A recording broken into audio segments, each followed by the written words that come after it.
북한과 러시아가 군사동맹에 준하는 조약을 체결한 것과 관련 한국과 러시아가 서로의 레드라인을 시험하는 강수로 맞서면서 한러 관계가 경랑에 휩싸이는 분위기입니다.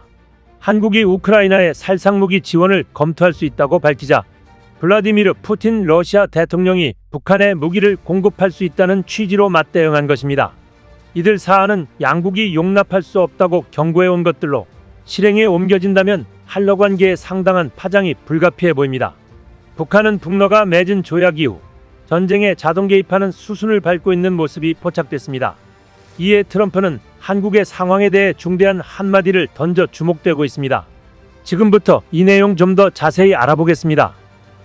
정부는 20일 북러가 체결한 포괄적인 전략적 동반자 관계에 관한 조약에 자동 군사 개입에 준하는 내용이 포함됐음이 확인되자 단호하게 반응했습니다.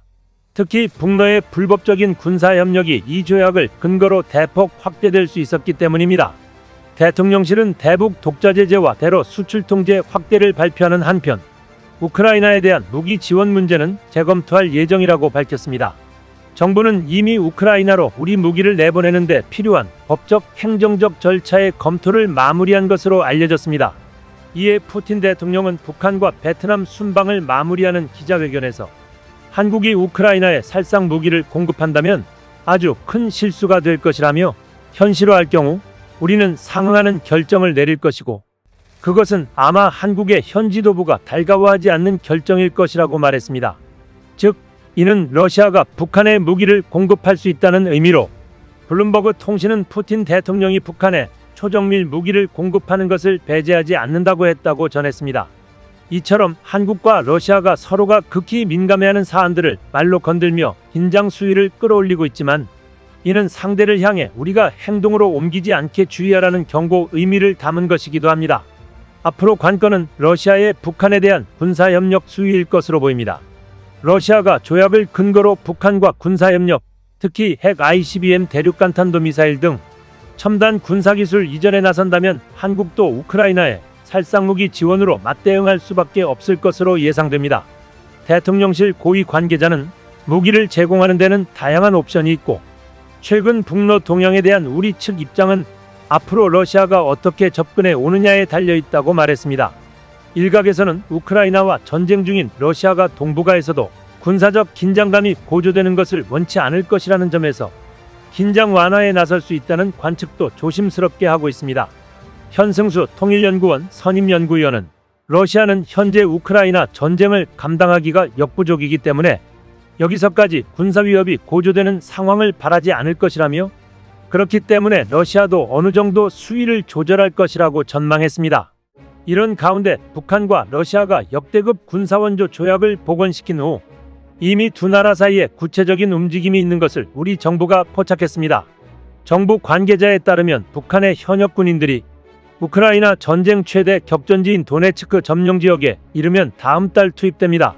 공병군단 소속인 북한군은 재건 사업을 지원할 계획이라는데 일반 건설 노동자가 아니라 계급장을 달고 활동하는 주력 부대인 만큼 파장이 상당할 걸로 보입니다. 게다가 이들은 높은 임금까지 받는 것으로 돼 있어 북한 입장에서는 짭짤한 외화벌이까지 하는 겁니다.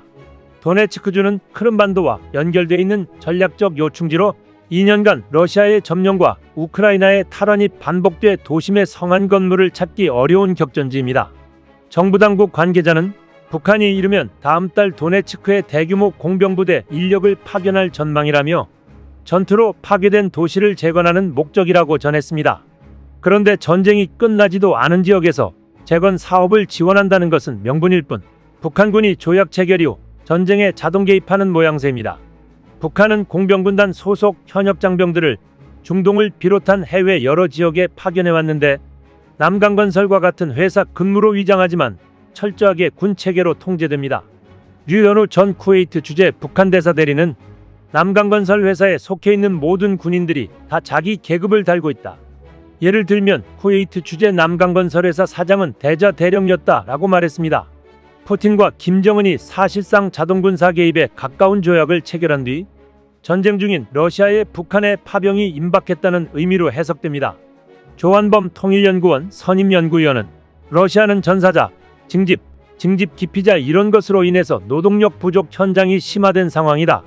군사협력을 포함해서 다양한 협력이 양국 사이에 제도적으로 기반이 만들어졌다고 말했습니다. 정부 당국 관계자는 파견되는 공병부대 장병들은 월 800달러 수준의 수입을 얻게 된다며 북한 입장에선 외화벌이 수단도 된다고 했습니다. 이뿐만이 아닙니다. 북한과 러시아는 이미 의료 지원까지 진행 중인 것으로 알려졌습니다. 북한군은 우크라이나로 가는데 우크라이나에서 부상당한 러시아군은 북한으로 후송되고 있었습니다. 북한이 대규모 관광단지로 선전하는 강원도 원산에 주로 보낸다는데 푸틴 대통령이 이곳을 들리는 방안이 추진됐지만 지각 도착으로 무산됐다고 우리 정부는 파악하고 있습니다. 김정은의 고향으로 알려진 강원도 원산은 해수욕장과 스키장까지 갖춘 북한의 대표적 관광지입니다. 블라디보스토크와 500km 정도 거리로 육상과 해상, 항공 이동이 모두 가능한데 북한은 러시아 관광객 유치에도 적극적입니다. 정부 당국 관계자는 부상당한 러시아 장병들이 원산 지역으로 후송돼 의료 지원을 받는 중이라며 푸틴 대통령이 방북했을 때 원산의 의료 지원 현장을 보여주는 일정까지 북한이 추진했지만 푸틴이 늦게 도착하면서 무산됐다고 전했습니다. 러시아 입장에선 북한의 지원을 받아야 할 만큼 열악한 국내 의료 상황이 노출되는 게 불편했을 거란 해석이 나옵니다. 푸틴의 방북 수행단에 보건부 장관이 동행하고 북러 조약문 9조 12조에도 보건 협력이 포함된 게 이와 무관치 않을 거란 관측도 있습니다. 이런 가운데 트럼프의 입장이 눈길을 끌고 있습니다. 북한과 러시아의 군사동맹 관계 복원이 한국이 자체 핵무장을 추진할 동인이 될 수 있다고 트럼프 행정부에서 한반도 정책 실무를 담당했던 전직 당국자가 말했습니다. 앨리슨 후커 전 백악관 국가안보회의 아시아 담당 선임보좌관은 현지 시간 21일 아시아 소사이어티 정책연구소 웨비나에서 우리는 한국이 자체 핵무장을 향해 계속해서 나아가고 있으며 어쩌면 더 빠른 속도로 나아간다는 사실을 배제할 수 없다고 말했습니다. 이어 난 북한과 러시아의 관계 심화가 확실히 한국을 그런 방향으로 내몰고 있다고 생각한다고 덧붙였습니다. 그는 북러 협력 강화 때문에 한국에서 한미동맹의 중요성이 커졌으며 이에 따라오는 11월 미국 대선 이후 한미동맹의 미래에 대한 우려가 고조되고 있다고 진단했습니다. 후커 전 국장은 북러 군사협력에 대응하기 위해 한미일 3국이 연합훈련과 정보 공유 등 안보 협력을 강화해야 한다고 주문했습니다. 또 북러 밀착으로 북한에 대한 중국의 영향력이 감소하긴 했지만 그래도 대북 문제에서 중국의 협력을 끌어내도록 중국에 대한 제3자 제재를 추진해야 한다고 주장했습니다. 만약 중국이 북러 두 나라를 견제하는 쪽으로 입장을 바꾸면 미국과 북한의 사이가 오히려 가까워질 가능성도 배제할 수는 없습니다.